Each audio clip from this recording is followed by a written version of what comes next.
الحمد للہ رب العالمین الصلاۃ والسلام علی اشرف الانبیاء والمرسلین وعلی آلہ واصحابہ اجمعین اما بعد فاعوذ باللہ من الشیطان الرجیم بسم اللہ الرحمن الرحیم لقد كان لكم في رسول الله أسوة حسنة لمن كان يرجو الله واليوم الآخر وذكر الله كثيرا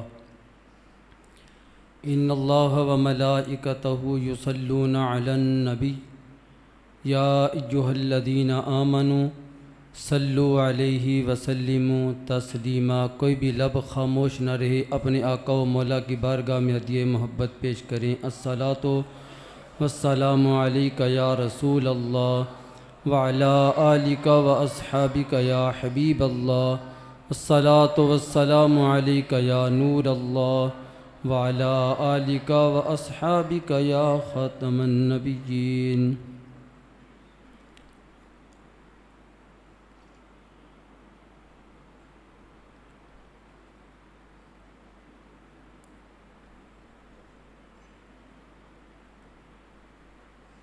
باب ذی وقار، اللہ تعالیٰ کا جتنا شکر ادا کریں اتنا کم ہے۔ اس پروردگار عالم نے اس نفسہ نفسی کے عالم میں، اس پریشانی کے عالم میں، پھر جون کے اس مہینے کی گرمی کی شدت میں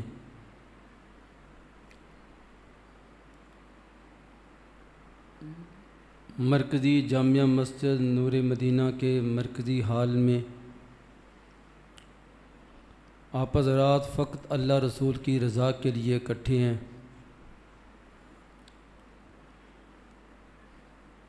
جو حقیقی سکون چاہتا ہے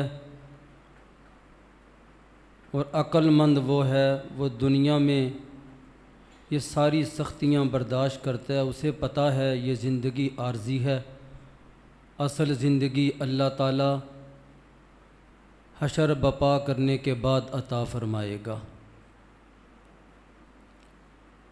یہ زندگی کا کوئی بھروسہ نہیں، اور اس زندگی کی گارنٹی رب ذوالجلال خود دے رہے ہیں۔ اس زندگی میں ہر وقت یہ خوف رہتا ہے کہ موت کبھی اچانک نہ آ جائے، مگر پھر ایک مرتبہ موت آئے گی، پھر دوبارہ موت نہیں آئے گی۔ اور جنت میں تو جو مزے ہیں وہ اللہ رب العزت نے قرآن پاک میں ذکر کیا ہے۔ جنتی مانگے گا نہیں، خواہش کرے گا اللہ عطا فرما دے گا۔ یہ گرمی کی شدت کچھ بھی نہیں ہے۔ میں ابھی عرض کر رہا تھا کہ اگر وابٹا والے لائٹ بند بھی نہ کریں، کوئی فالٹ پڑ جائے، جنریٹر میں بھی کوئی مسئلہ بن جائے، تو پھر کیا یہ درس و تدریس کا سلسلہ رک جائے گا؟ تاریخ اٹھا کے دیکھو، جن لوگوں نے، ہمارے اسلاف نے، بزرگوں نے اسلام کے لیے قربانیاں دی ہیں، اس وقت نہ اے سی تھے نہ پنکھے تھے، کسی درخت کے نیچے درس قرآن ہوتا تھا، اور گرمی کی شدت بھی ہوتی، بدر کا میدان بھی ہوتا، تو صحابہ کرام اس پریشانی کو اپنے سینے کے ساتھ اللہ کی رضا کے لیے لگاتے تھے۔ آج 10 جون بروز جمعۃ المبارک، نماز مغرب کے بعد تبلیغی، اصلاحی، روحانی ہماری یہ تربیتی نشست ہے، اور انتہائی مختصر ہے۔ گرمی کی شدت ہو یا دیگر کوئی بھی معاملات ہوں، مسجد نور مدینہ کے پروگراموں میں کبھی بھی کوئی چیز رکاوٹ نہیں بنی۔ جن منٹوں میں، جن گھنٹوں کا وعدہ ہوتا ہے، انہی میں ہی وہ پروگرام پایا تکمیل تک پہنچ جاتا ہے۔ انشاءاللہ اذان عشاء تک یہ پروگرام ختم ہو جائے گا، پھر میں اور آپ عشاء کی نماز جماعت کے ساتھ ادا کریں گے۔ سورۃ الاحزاب پارہ نمبر 29 سے میں نے ایک آیت پڑھی ہے، اسی آیت کی مختصر تشریح اور تربیتی نشست میں کچھ حالات حاضرہ، کچھ امت مسلمہ کی کمیاں، کچھ ہماری حالت جو ہے خراب، اس کے حوالے سے گفتگو ہوگی۔ میری دعا ہے اللہ تعالی ہماری حاضری اپنی بارگاہ میں قبول فرما لے۔ ارشاد ربانی ہے لقد کان لکم فی رسول اللہ اسوۃ حسنۃ لمن کان یرجو اللہ والیوم الآخر۔ البتہ تمہارے لیے رسول پاک صلی اللہ علیہ وسلم کی زندگی میں بہترین نمونہ ہے۔ لمن کان یرجو اللہ والیوم الآخر، آگے اللہ رب العزت فرما رہے ہیں کہ ہر ایک کے لیے بہترین نمونہ نہیں ہے حضور کی زندگی، اس کے لیے بہترین نمونہ ہے جو رب ذوالجلال سے ملاقات اور آخرت کی امید رکھتا ہو۔ جہاں سے آیا ہوں وہاں میں نے اپنے وطن اصلی میں لوٹ کے واپس جانا ہے۔ میرا اور آپ کا وطن اصلی وہ ہے جہاں پر رب سے وعدہ کر کے آئے ہیں، اور عقل مند وہ ہوتا ہے جو وعدہ کر کے آتا ہے پھر وفا کرتا ہے، اور کم عقل وہ ہے جو وعدہ کر کے آیا بھول گیا۔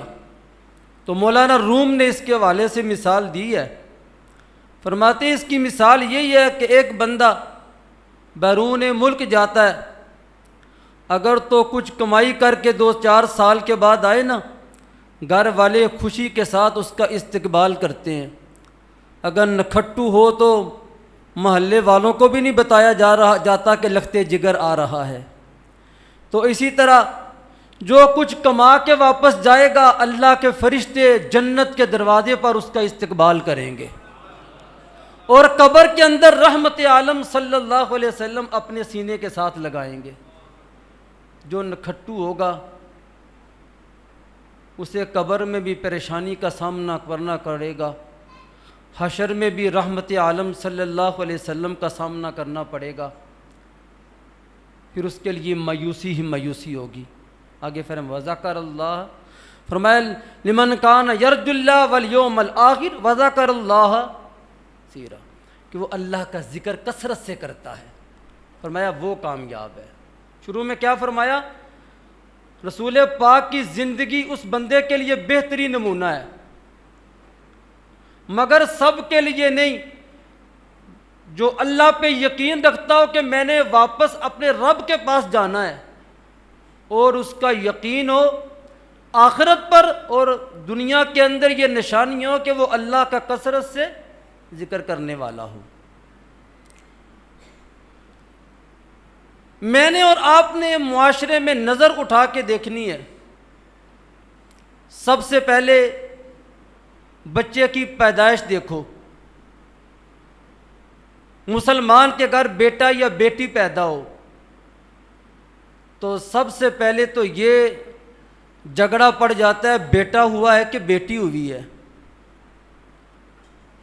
اور رحمت عالم صلی اللہ علیہ وسلم نے فرمایا وہ بندہ بڑا خوش قسمت ہے جس کے گھر میں اللہ سب سے پہلے بیٹی عطا فرمائے، وہ بڑا خوش قسمت ہے بندہ۔ اور پھر بیٹی کے آنے پہ کون خوش ہوتا ہے؟ نبیوں کے امام محمد مصطفیٰ صلی اللہ علیہ وسلم۔ اگر بیٹی آئے تو پھر کوئی مٹھائی بھی نہیں بانٹتا، اگر مٹھائی بانٹی تو لوگ کہیں گے بھلا بیٹی کے آنے پہ بھی مٹھائی بانٹی جاتی ہے۔ اللہ کی قسم، اللہ نے سب سے پہلے مجھے بیٹی عطا کی، زندگی نے وفا نہیں کی، وہ اسی دن دنیا سے چلی گئی۔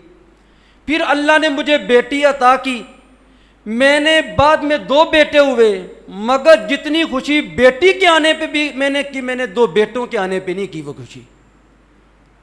اور بیٹیوں والوں کو پتہ ہے کہ اولاد میں باپ کے ساتھ محبت بیٹا کتنی کرتا ہے، بیٹی کتنی کرتی ہے، یہ اولاد والوں کو پتہ ہے۔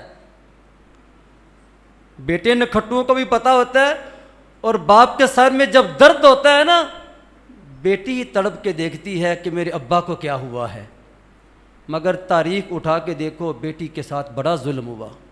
ہوا کی بیٹی کے ساتھ بڑا ظلم ہوا کہ اپنا ہی باپ اسے زندہ درگور کر دیتا، مگر اس معاشرے کے اندر ایک وقت ایسا آیا، اللہ تعالیٰ نے رحمتوں کا نزول کیا، رحمت عالم صلی اللہ علیہ وسلم سارے جہانوں کے لیے رحمت بن کے آئے، فرمایا نہیں، اب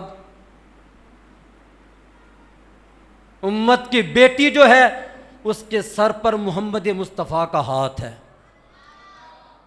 پھر ہاتھ کیسا ہوا؟ حضور علیہ السلام نے مسجد نبوی کے ممبر پہ کھڑے ہو کے فرمایا جو جسے اللہ تعالیٰ 2 بیٹیاں عطا کرے اور وہ اچھی طرح پرورش کرے، اگلے گھر میں بھیج دے عزت کے ساتھ، انہوں نے فرمایا ایسے وہ میرے ساتھ جنت میں ہوگا۔ صحابات کرنے اللہ کے پیارے، بھی کسی کی ایک بیٹی ہوئی، انہوں نے فرمایا جس کی ایک بھی بیٹی ہوگی وہ بھی جنت میں ایسے میرے ساتھ ہوگا۔ اور اس سے بڑی نحوست کیا ہے؟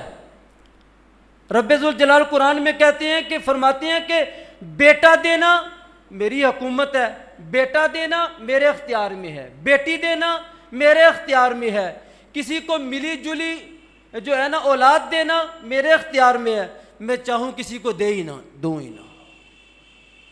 اب پوچھو جو اولاد سے محروم ہے اس سے پوچھو، بڑے بندے میں نے ایسے دیکھے بڑے جتن کرتے ہیں، ماتھے رگڑ رگڑ کر دعائیں کرتے ہیں، اے اللہ جیسا بھی دینا ہے، بیٹی دے دے، بیٹا دے دے، جیسی مرضی شکل والا دے دے، اے اللہ تو مجھے اولاد عطا فرما دے۔ میں نے ایسے بندے دیکھے 15 سال 12 سال ہو گئے، جتنی کوششیں ہوتی ہیں دوسری شادی بھی کی، تیسری بھی کی، مگر اللہ اولاد نہیں دیتا۔ خوش قسمت ہے وہ بندہ جسے اللہ تعالیٰ بیٹا بھی دیتا ہے پھر بیٹی بھی عطا فرماتا ہے، مگر بیٹی کے آنے پہ آج بھی یہ کافروں جیسا ماحول ہے مسلمانوں کے گھروں کے اندر۔ بیٹی آتی ہے نا، ایک بیٹی، اگر دوسری بیٹی آتی ہے نا، بس ساس کیا کرتی ہے، اس کا بیٹا کیا کرتا ہے، چھپ چھپ کے کہتے ہیں بتائیں کیسے، اس منحوس کا کریں کیا، دوسری بیٹی ہو گئی، اب صبر کیا، تیسری پھر بیٹی آ گئی، چوتھی پھر بیٹی آ گئی۔ ارے بدبخت تجھے پتا نہیں نبیوں کے امام رحمت عالم صلی اللہ علیہ وسلم نے 4 بیٹیوں کی پرورش فرمائی ہے، تجھے پتا نہیں ہے؟ نبیوں کے امام رحمت للعالمین نے 4 بیٹیوں کی پرورش فرمائی ہے اور امت کو یہ سبق سکھایا، دیکھو میں اللہ کا محبوب ہوں، میں بیٹیوں سے کتنا پیار کرتا ہوں۔ فرمایا فاطمہ میرے جگر کا ٹکڑا ہے، جس نے اسے تکلیف دی اس نے مجھے تکلیف دی، جس نے مجھے تکلیف دی اس نے رب ذوالجلال کو تکلیف دی، حضور کو اتنا پیار ہے۔ تو اب یہاں پر ایک بڑی قابل غور بات ہے، ایک تو اللہ رسول کی خوشنودی ہے اور دوسری طرف کہتے ہیں کہ اب مٹھائی بانٹے بیٹی کے آنے پہ یا لوگوں کو بتائیں تو لوگ کیا کہیں گے، بیٹیاں ہی بیٹیاں ہو رہی ہیں۔ اور اللہ کے بندے تو نے لوگوں کے لیے خوشی کرنی ہے، تو نے تو اللہ رسول کی رضا کے لیے خوشی کرنی ہے۔ اس کے بعد پھر مرحلہ آتا ہے، سلسلہ آگے بڑھتا ہے نام رکھنے کا۔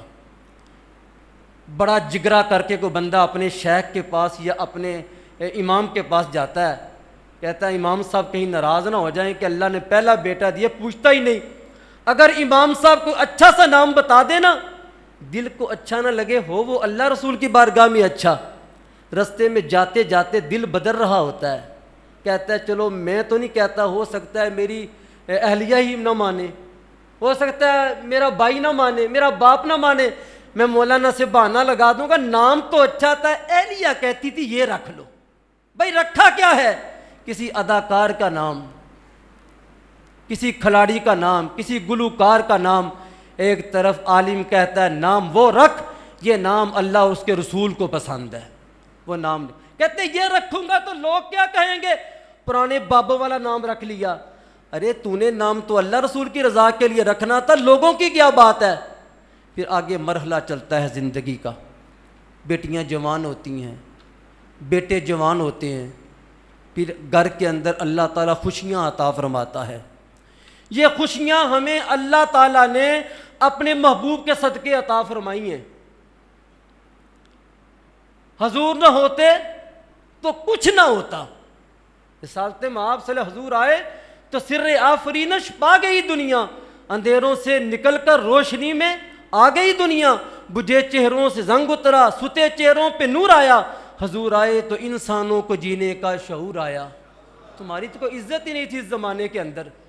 ذرا تصور میں لے کے آؤ اپنی جگر کے ٹکڑے بیٹی کو کوئی زندہ درگور کر دے, ذرا تصور کرو, ذرا تھوڑی دیر تصور تو کرو.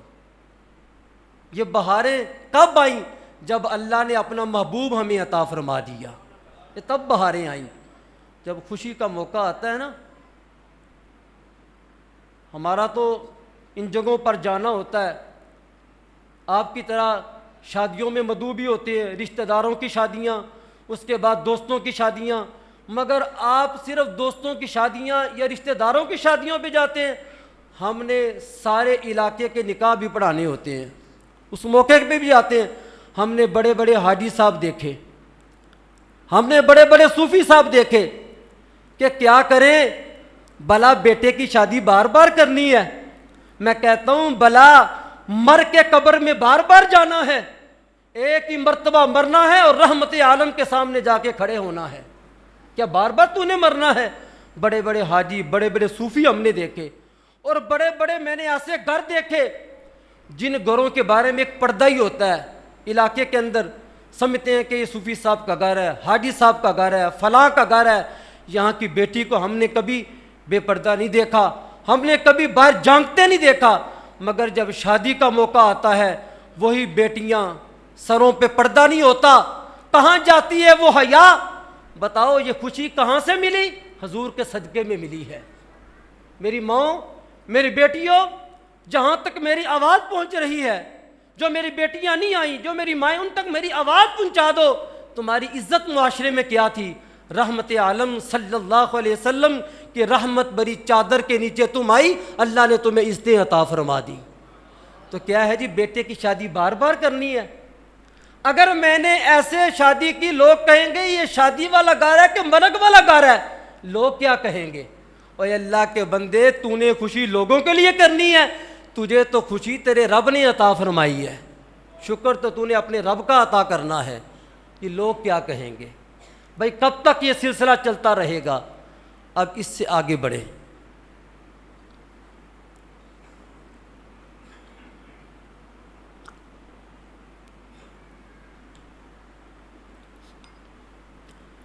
ہم, ایک ہوتی ہے مشکل کا آ جانا, ایک ہے بندے کو پتہ ہے کہ یہ پنڈ میں نے اٹھانی ہے, اور دوسری طرف ہم نے دیکھا کہ وہ پنڈ اٹھانے کی ضرورت بھی نہیں ہوتی, بندہ جان بوجھ کے اٹھا رہا ہوتا ہے اسے.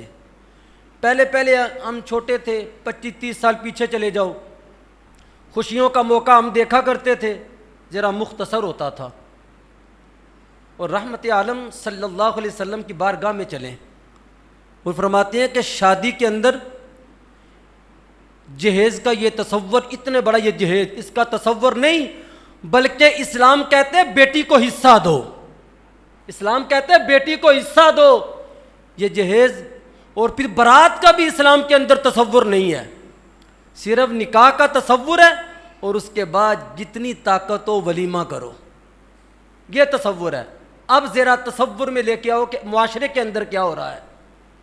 ہم نے خوب بڑی بڑی پنڈ اپنے سر پہ اٹھائی ہوئی ہے, پھر جب نیچے گر رہے ہوتے ہیں کہتے ہیں ہائے کوئی ہاتھ لگائے ساتھ میرے. بھائی تو نے خود ہی اٹھایا. اور میں نے بڑے گھر برباد ہوتے دیکھے, بڑے گھر میں نے برباد ہوتے دیکھے, اور ایسے گھر بھی دیکھے کہ کاٹ بنے ہوئے ہیں شادی کے, اور کیا ہوا ہے, جواب ہو گیا. کیوں جواب ہوا؟ کہ کہتے تھے ہم نے حق مہر اتنے لاکھ لکھانا ہے. ذرا آؤ بارگاہ رسالت مآب صلی اللہ علیہ وسلم میں, اس کا تصور ہے کہ اتنا بڑا جو ہے نا حق مہر کا تصور ہے کہ جو کو دے نہ سکے, اور لوگوں کو مسئلے کا بھی نہیں پتا حق مہر کا. پھر میں پنجابی میں بتاتا ہوں, بعض جگہ پر لکھانے لگتے ہیں تو علاقے میں مجھے بچے کا بھی پتہ ہوتا ہے, کتنی طاقت والا ہے بیٹی کا بھی. تو میں کہتا ہوں یہ کیا کر رہے ہو, 3 لاکھ لکھا رہے ہو غیر معجل. کہتی تو یہ کیڑا دینا ہے, کہتے ہیں آگے سے یہ کیڑا دینا ہے, کدی لڑائی ہوئی تو ویکھی جائے گی. او خدا کے بندے, غیر معجل کا یہ معنی نہیں ہے, غیر معجل پنجابی میں یوں کہہ دو ادھار.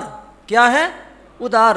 اگر وہ دلہن چاہے تو جاتے ہی کہے مجھے دے, چاہے اگلے دن مانگے, تیسرے دن مانگے, چوتھے دن مانگے, اگر چاہے اپنی مرضی سے اپنے خامند کو معاف کر دے, کوئی اسے مجبور نہ کرے, دھمکیاں نہ لگائے, کوئی اسے مجبور نہ کرے, اپنی مرضی سے معاف کر دے تو. اور بعض ایسی میں نے رسومات دیکھی ہیں بعض برادریوں میں کہ نکاح, یہ بھی بات یاد رکھیں, مولوی صاحب ہر نکاح پر دلہن کے پاس جاتے ہیں, یہ جانا بھی اتنا ضروری نہیں ہے, لیکن بعض جگہوں پر ہم خود جاتے ہیں. آج کل فراڈ, دھوکے بڑے ہیں, کوئی کرایہ دار ہو, نئے آئے ہوں تو وہاں پر ضرور جاتے ہیں, ورنہ جو اس کا باپ, اس کا ولی ہوتا ہے, اس کی اجازت سے مردوں کے درمیان جو معاملہ ہو جاتا ہے وہ کافی ہوتا ہے.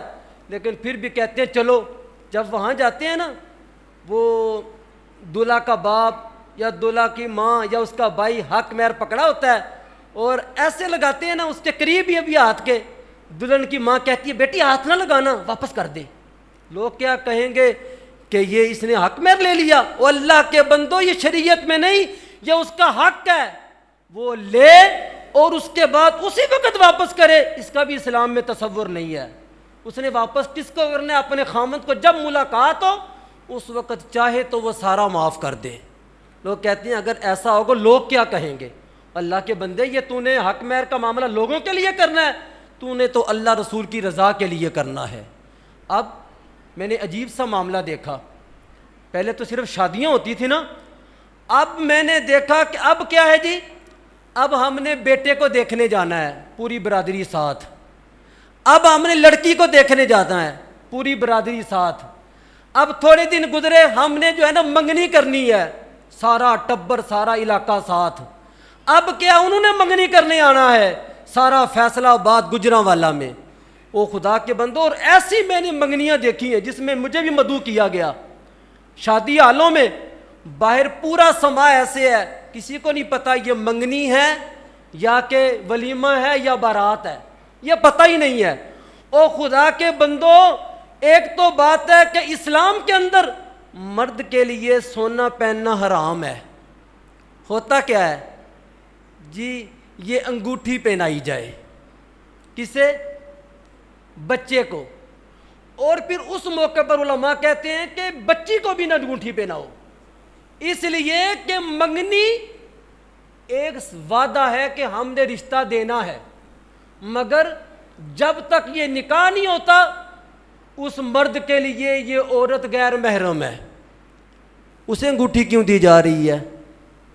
منگنی پر اسے انگوٹھی کیوں پہنائی جاتی ہے؟ وہ تو اس مرد کے لیے, ان گھر والوں کے لیے غیر محرم ہے. یہ جب تک نکاح نہیں ہوتا ان کا زیور وہ نہ پہنے. کہتے ہیں اگر ایسا نہ کریں گے لوگ کیا کہیں گے؟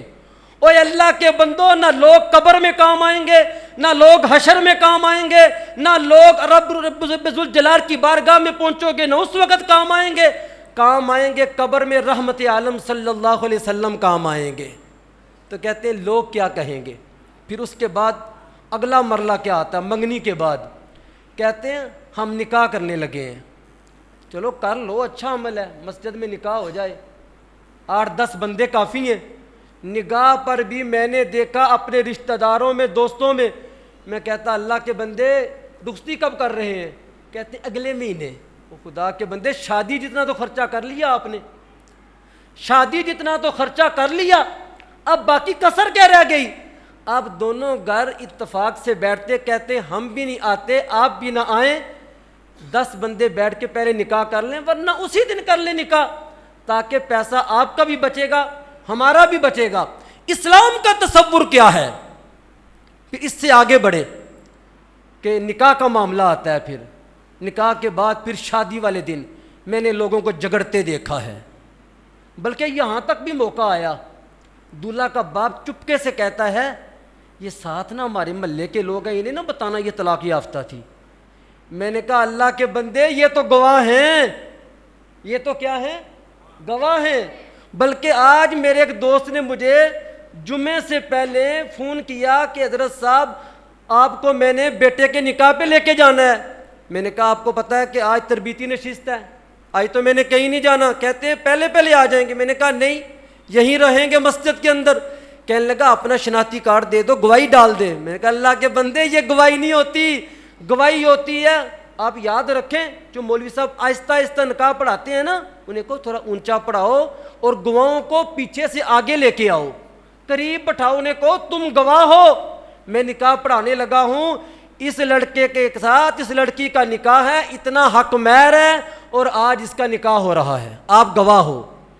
پیچھے نہ بندہ بیٹھا اور کوئی کسی کا نام بھی نہ لکھائے، اپنا نام خود آگے جا کے دکھاؤ۔ اب یہ بھی معاملہ ہم نے دیکھا، کہتے ہیں بتانا نہیں کسی کو لڑکی طلاق یافتہ دی۔ میں نے کہا یہ تو گواہوں کو بتانا پڑے گا۔ کہتے بتانا نہیں ہے، ہم نے حق مہر کتنا دیا ہے، یہ شور مچائیں گے۔ میں نے کہا گواہوں کو تو بتانا ہے ہم نے۔ تو ایسے ہم نے تصور دیکھے اور ہم نے ایسے گھر برباد ہوتے دیکھے۔ میں ایک فکر، ایک سوچ دینا چاہتا ہوں کہ اسلام کے اندر یہ اتنے بڑے جہیز کا تصور نہیں ہے۔ اسلام کے اندر تصور ہے اگلا گھر جو ہے اسے بسانا ہے۔ سب سے پہلے یہ دیکھو، بیٹے والوں کو بیٹی پسند ہے، بیٹی والوں کو بیٹا پسند ہے، اس کے بعد پھر دیگر باتیں نہ کرو بس۔ او خدا کے بندو، اگر تم 2 لاکھ غیر معجل لکھا دو گے، آج تو جہالت بھی ہے، لڑکی کو مار مور کے یا اسے دمکا کے کہتے ہیں معاف کر دو، وہ بیچاری کسی دن معاف کر دیتی ہے، گھر بساتے، اگلے دن کہتے ہیں چلو ماشاءاللہ طلاق۔ او خدا کے بندو، فقط اللہ کی رضا کے لیے کرو۔ حق مہر کتنا رکھو، اللہ کے رسول کو کتنا پسند ہے، دونوں گھر اتفاق سے اتنا حق مہر رکھو جتنا آسانی سے ادا ہو جائے۔ اور کیوں غیر معجل لکھاتے ہو، ادھار کیوں کرتے ہو؟ خوشی خوشی تھوڑا سا جو ہوتا ہے اسی وقت ادا کرو، خوشی خوشی بیٹی اگلے گھر میں چلی جائے۔ ایک اور بات قابل غور ہے، اللہ رسول کا حکم ہے بیٹی کا نکاح کرو۔ ذرا سننا، آج کی تربیتی نشست اختتام کی طرف جا رہی ہے، زیادہ بیان ہو گیا، 3 حصے سمجھ لو، 2 حصے ہو گئے، 1 حصہ باقی رہ گیا ہے۔ اگر اللہ رسول کا حکم نہ ہوتا، کوئی اپنی بیٹی کسی کے گھر میں بھیجتا؟ بتاؤ بیٹیوں والو، ذرا بتاؤ، اگر اللہ رسول کا حکم نہ ہوتا، اپنے جگر کے ٹکڑے کو کسی کے ساتھ کوئی بھیجتا کبھی؟ یہ فقط اللہ رسول کا حکم ہے۔ مسلمان جب کلمہ پڑھ لیتے ہیں نا، لا الہ الا اللہ محمد الرسول اللہ صلی اللہ علیہ وسلم، پھر اپنی مرضی نہیں کرتا، پھر وہ اپنی مرضی نہیں کرتا۔ ورنہ اگر یہ محبت بھی داماد کی سسرال کے دل میں کون ڈالتا ہے؟ اللہ اور اس کے محبوب صلی اللہ علیہ وسلم۔ اللہ تعالیٰ کی طرف سے محبت آتی ہے نا، جس طرح اپنا جسمانی بیٹا ہوتا ہے نا، بندے کو اچانک اپنا داماد بھی اسی طرح لگنا شروع ہو جاتا ہے۔ یہ محبت کون ڈالتا ہے؟ نکاح سے پہلے محبت نہیں ہوتی، جو ہی نکاح ہوتا ہے اللہ تعالیٰ داماد کی محبت سسر کے دل میں ڈال دیتا ہے، ساس کے دل میں ڈال دیتا ہے، کیونکہ رب ذوالجلال نے اس نظام کو چلانا ہوتا ہے۔ فقط ہم نے جو بھی کام کرنا ہے اللہ کی رضا کے لیے کرنا ہے۔ میں تو اکثر یہ بات کہتا ہوں، یار جب اپنے جگر کا ٹکڑا دے دیا، اب کیا مانگتے ہو؟ اب کیا مانگتے ہو؟ او خدا کے بندو، ہاتھ جوڑ کر شکریہ ادا کرتے وہ جگر کا ٹکڑا لے جاؤ، کہیں نظر نہ لگے اسے۔ تو پھر بھی ہوتا کیا ہے، بیٹی والے ہی ہاتھ باندھ باندھ کر اکثر دروازے پہ کھڑے ہوتے ہیں، ہمارے لکھتے جگر کو، ہمارے جگر کے ٹکڑے کو تکلیف نہ دینا۔ دیتے بھی اللہ کی رضا کے لیے ہیں اور ہاتھ بھی ان کے سامنے باندھے کھڑے ہوتے ہیں۔ خدا را اپنے سسر، اپنی ساس جو والدین کی جگہ پہ ہیں، بیٹا بھی ان کی عزت کرے، بیٹی بھی ان کی عزت کرے، ایک دوسرے ماں باپ کی عزت کریں۔ اسلام ہمیں یہ دعوت فکر دیتا ہے۔ اور یہ جہیز جو اتنا بڑا ہے نا، اتنی بڑی لعنت، اسے ختم کرو۔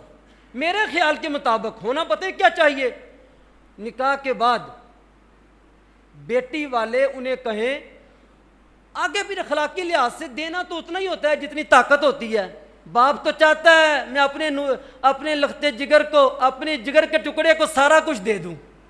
باپ کے دل کو کون دیکھ سکتا ہے؟ وہ کہتا ہے میں سب کچھ دے دوں۔ ہونا یہ چاہیے یہ جہیز سارا وہ دولہا بنائے، پورا گھر آباد کرے، پھر گھر آباد کرنے کے بعد اس شہزادی کو اس گھر کے اندر لے کر جائے۔ اسلام یہ تصور دیتا ہے، اسلام یہ تصور دیتا ہے۔ جب سیدہ فاطمہ تو زہرا سلام اللہ علیہ کا نکاح ہوا نا، حضور علیہ السلام نے علی تیرے پاس کیا ہے؟ وہ پھر کیا ہوا؟ جہیز تیار کیا گیا تھا، نہیں کہا گھر کا تھوڑا سا سامان تیار کر لو تاکہ میری بیٹی اور علی اپنا گھر بسانا شروع کر دیں۔ ایسے جب گھر بسے گا نا تو پھر اس کے بعد باپ بھی کہتا ہے میری بیٹی کا گھر بسا ہوا ہے، اس کے بعد پھر اپنی جائیداد میں سے اس بیٹی کو پورا حصہ دینا شروع کر دو۔ حصہ نہیں ملتا، اور حصہ کیوں نہیں ملتا؟ اس کی وجہ کیا ہے؟ میں اکثر اپنے رشتہ داروں میں کہتا ہوں کہ فوری جلدی سے جلدی بیٹیوں کو حصہ دے دو۔ وہ جو 5 لاکھ کی جگہ ہوتی ہے نا، وہ آنے والے وقت میں 30 لاکھ کی ہو جاتی ہے۔ پھر شیطان کہتے ہیں 30 لاکھ دینے لگا ہے اسے، تو کیوں تو نے 30 لاکھ تک جانے دیا؟ جب اس کا حصہ تھا تھوڑا تو دے دیتا، وہ بڑھتا اگلے گھر میں جا کے۔ یہ سب سے بہترین ذریعہ ہے۔ لوگ کیوں نہیں کرتے؟ کہتے ہیں لوگ کیا کہیں گے، اور تو نے لوگوں کے لیے کرنا ہے، تو نے فقط اللہ رسول کی رضا کے لیے کرنا ہے۔ پھر آگے دیکھو، حضور علیہ السلام نے فرمایا منگنی کو چھپاؤ، نکاح کو عام کرو۔ منگنی کو چھپاؤ، نکاح کو عام کرو۔ یہ مقصد کیا ہے؟ نکاح سارے عام کرو، منگنی پر اتنا شور شرابہ نہ کرو۔ مگر منگنی پر اور شور شرابہ اتنا ہوتا ہے بعض دفعہ شادی کی نوبت ہی نہیں پیش آتی۔ منگنیوں پر اتنا شور شرابہ ہوتا ہے، عقل مند سمجھ رہے ہیں، شادی کی نوبت ہی نہیں پیش آتی۔ کیا ہوا جی؟ منگنی پر یہ ایسی باتیں ہوئی کہ اس کے بعد رشتہ ہی ٹوٹ گیا۔ اور منگنی کہتے کسے ہیں؟ بس ایک بات ہوتی ہے، اس سے بڑھ کر تو کچھ نہیں۔ اب تو کافروں والا نظام مسلمانوں کے گھروں کے اندر ہے۔ منگنی پر دولہا اور دلہن کو اکٹھا بٹھایا جاتا ہے، حالانکہ وہ دولہا دلہن میں تمہیں مثال دے رہا ہوں، ان دونوں کو دولہا دلہن بنا کے اکٹھا بٹھایا جاتا ہے، ایک دوسرے کو تحفے دیتے ہیں۔ اسلام میں اس کا تصور نہیں۔ وہ اس کی کیا لگتی ہے؟ کچھ بھی نہیں۔ جب تک نکاح نہیں ہوتا وہ آپ کی بیٹی، اس کی کچھ نہیں لگتی، نہ وہ آپ کا داماد ہے۔ داماد تب بنے گا جب نکاح ہوگا۔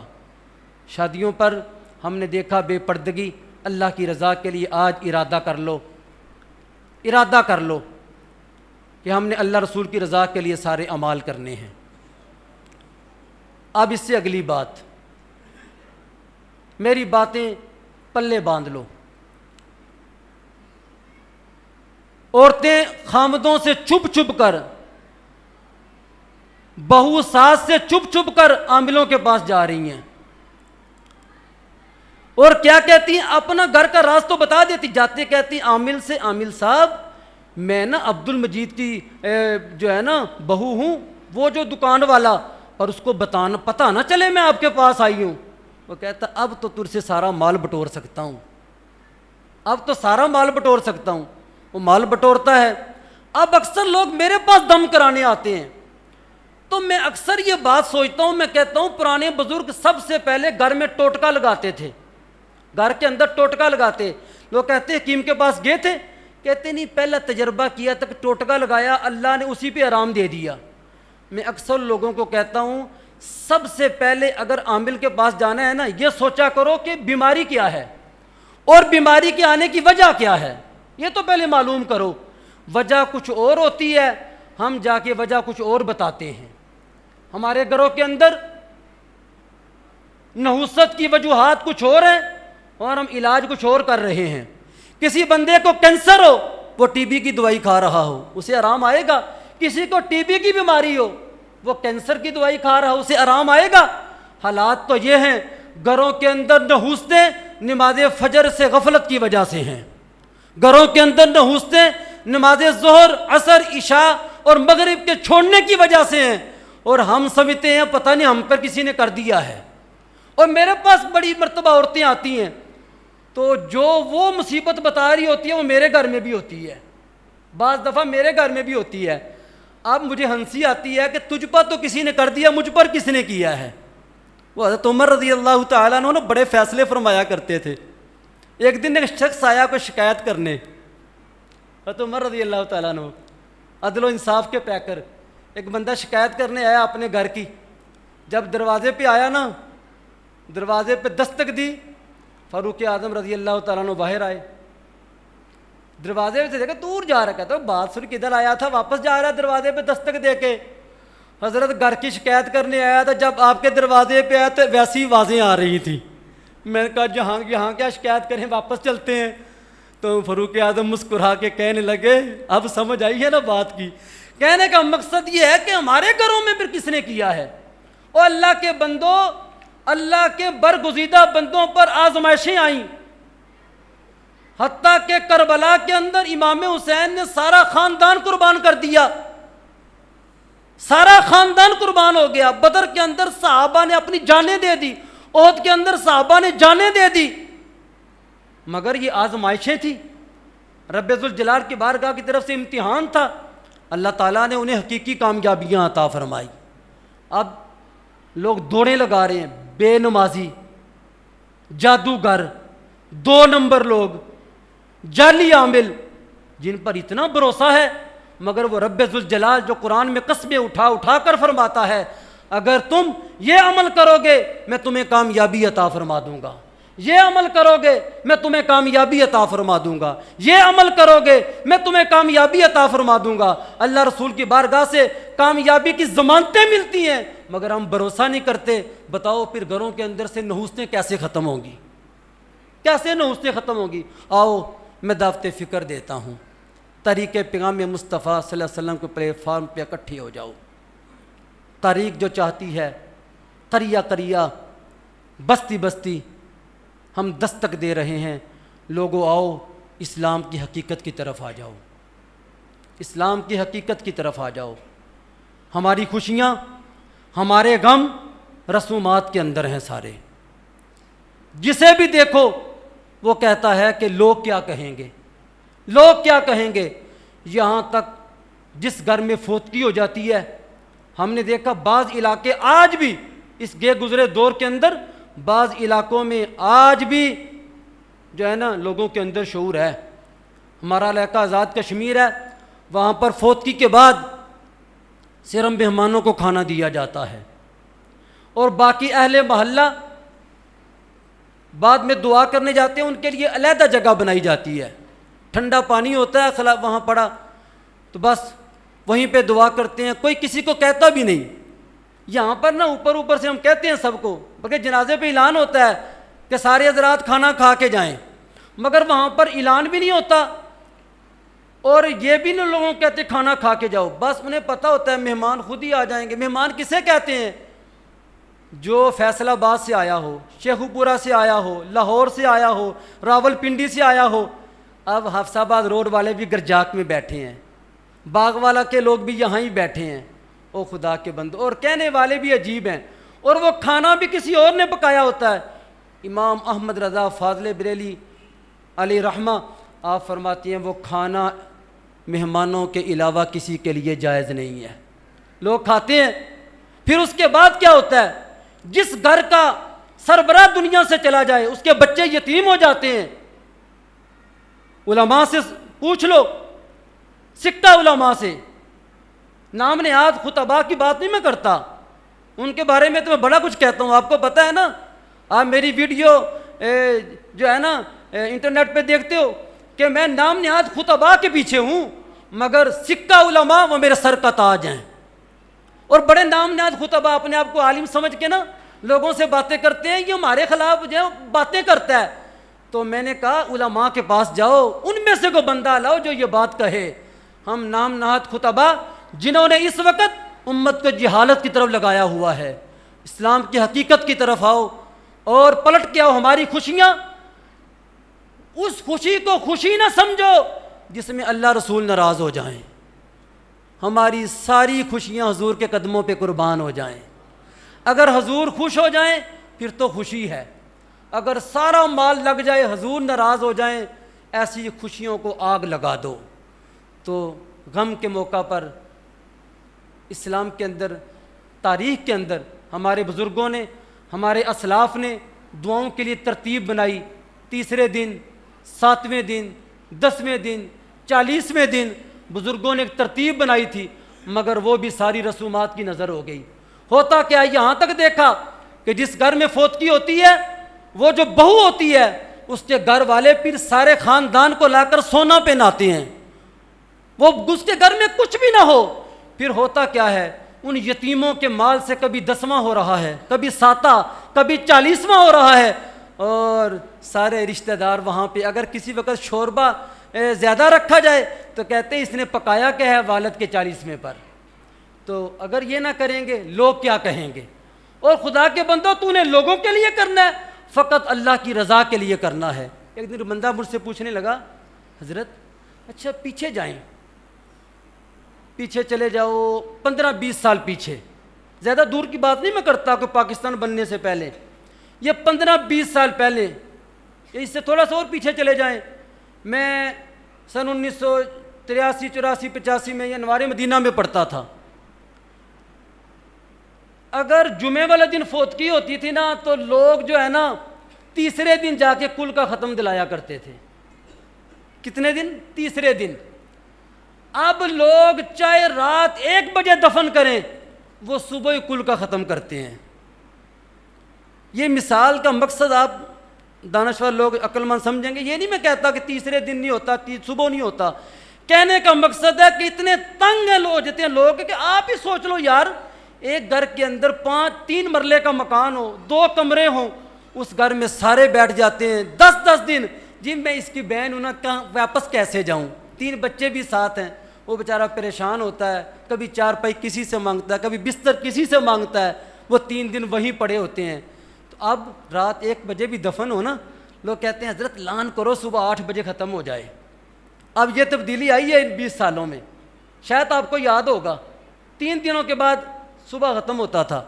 اور دوسری تبدیلی، حضرت اعلان فرماؤ 10واں 40واں اور کل یہ پرسوں سارے اکٹھے ہو رہے ہیں۔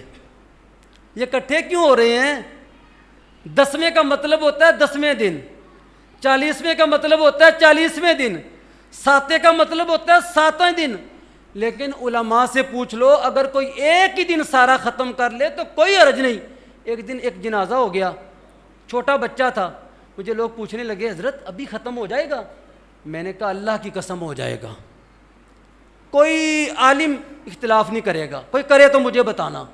ابھی جو کھانا پکا ہے اسی پہ دعا کر دو، اسے بیچارے کو پتہ نہیں، مسئلہ یہی تھا کہ اتنا زیادہ خاندان ہے، رات کو سوئے گا کہاں، صبح کھائے گا کہاں سے؟ میرے پاس تو جو تھا وہ میں بیٹے کی مرض پہ لگا چکا ہوں، بیٹے کی بیماری پہ لگا چکا ہوں، اس پر کون بتائے گا ہمیں؟ نام نہاد خطبہ نہیں بتائیں گے، آپ کو یہ بات نہیں بتائیں گے، یہ کوئی مرد کلندر ہی تمہیں بتائے گا یہ بات، نام نہاد خطبہ نہیں بتائیں گے۔ بلکہ یہاں تک کہ بعد نام نہاد خطبہ نے یہ ختموں پر جو پیسے پھینکے جاتے ہیں اس کا نام پتہ ہے کیا رکھا ہے؟ ہم پوچھتے ہیں حضرت وظیفہ کتنا ہے؟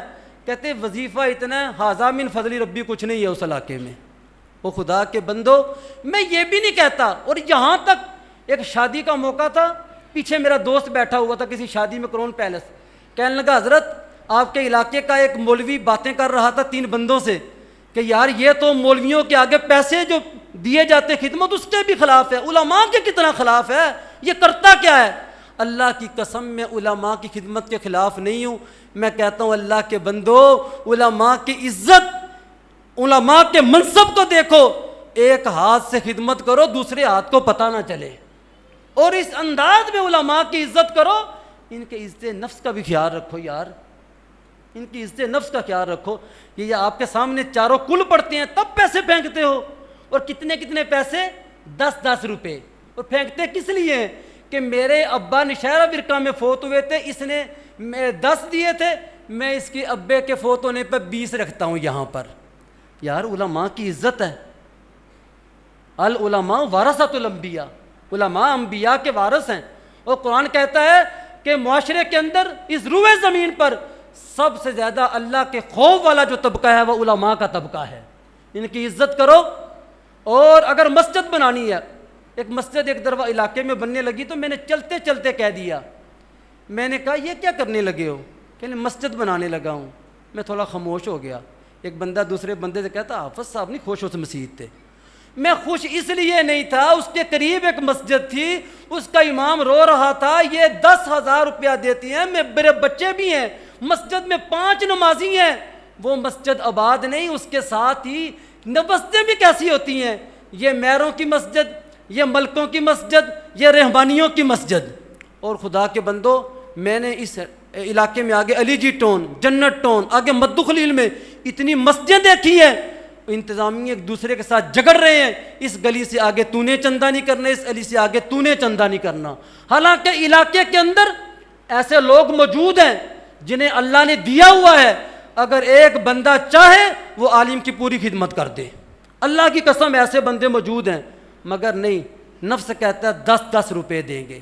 یہ عزت نفس کا خیال رکھو، آپ کا عالم ہے، آپ کا امام ہے، یہ آنے والے وقت میں طریقہ پیغام مصطفیٰ صلی اللہ علیہ وسلم کے پلیٹ فارم سے میں جو ہے نا حقیقت پر مبنی پروگرام جو ہے اس کے تحت میں اعلان کرنے والا ہوں کہ ہمارے پلیٹ فارم پہ جو بھی پروگرام ہوگا آپ نے وہاں پیسے نہیں پھینکنے۔ یار اگر پیسوں کی بات کرتے، اللہ کی قسم میں بڑی محفلوں پہ جاتا ہوں، بڑے دروس کے پروگراموں میں جاتا ہوں، وہاں بڑے نعت خان نعتیں پڑھ رہے ہوتے ہیں، اور علاقے میں جو ہی میں قدم رکھتا ہوں نا تو پھر پھونک پھونک کر وہ قدم رکھتے ہیں کہ شعر ایسا نہ ہو کہ حافظ صاحب جو ہے نا پکڑ نہ لیں۔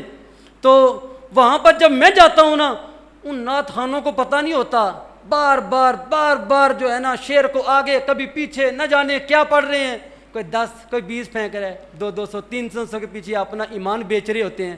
اللہ کی قسم میں آنے لگتا ہوں، ایک ہی بندہ 5000 کا نوٹ میری جیب میں ڈال دیتا ہے۔ کہنے کا مقصد یہ نہیں مجھے پیسے دو جیب میں، کہنے کا مقصد ہے اللہ سے مانگو، اللہ سے مانگو۔ اور بندو تم بھی فکر کرو، دین کی راہ میں دینا ہے تو اللہ کی رضا کے لیے دیا کرو۔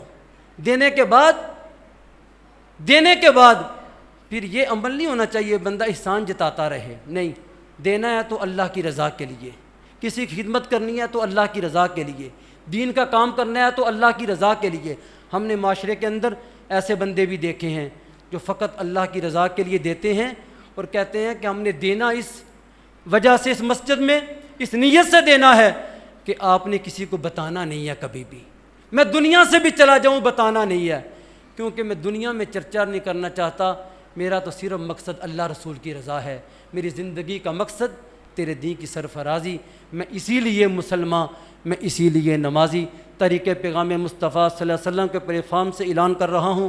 آنے والا جو ہمارے اہداف ہیں، آنے والے جو ہمارے پروگرام میں، ان میں سب سے مرکزی پروگرام یہ ہے کہ میں اس سے پہلے پچھلے جمعے بھی اعلان کر چکا ہوں، اور بار فلیکس بھی لگی ہے، اور آپ حضرات کو انشاءاللہ اس کے بعد جو کارڈ بھی دیے جائیں گے، جو حضرات ابھی واپس جائیں گے، کہ تعلیم بالغاں ہر عمر کے افراد، انہیں میں دعوت فکر دینا چاہتا ہوں۔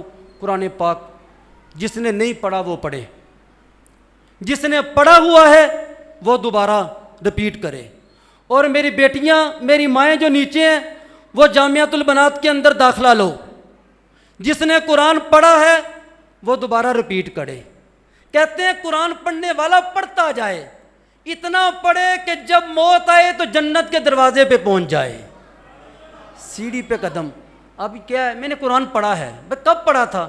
سن 1985 میں، پھر اس کے بعد کبھی کبھی رمضان میں پڑھ لیتا ہوں یا پڑھ لیتی ہوں۔ ایسے نہیں کرنا۔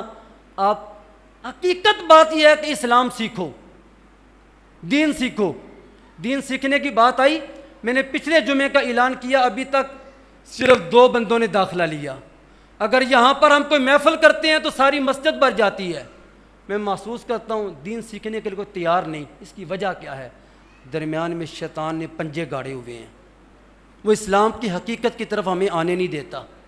بڑے بڑے جلوس، بڑے بڑے جلسے، بڑے بڑے پروگرام، بڑے بڑے نعرے، مگر قرآن پڑھنے کے لیے کوئی تیار نہیں ہو رہا۔ میری آپ حضرات سے جو ہے نا گزارش ہے کہ آپ جامعہ میں نماز مغرب سے لے کر عشاء تک ابھی آغاز ہے، اور اس کے بعد میرا پروگرام ہے، اس پروگرام کو جو ہے نا وسیع کیا جائے۔ میرا آنے والے وقت میں میرا پروگرام ہے، میں ایک دن اعلان کیا تھا کہ زندگی میں چاہتا یہ ہوں یہ مسجد 24 گھنٹے کھلی رہے، یہ مسجد 24 گھنٹے کھلی رہے۔ کسی کو اگر رات کے 10 بجے وقت لگتا ہے، اس وقت بڑا شارٹ ہے، نفسا نفسی کا عالم ہے، کوئی بندہ کہتا ہے رات 10 بجے میری کلاس لو، وہ 10 بجے آ جائے، رات 1 بجے لو، وہ 1 بجے آ جائے، تہجد کے وقت لو، تہجد کے وقت آ جائے۔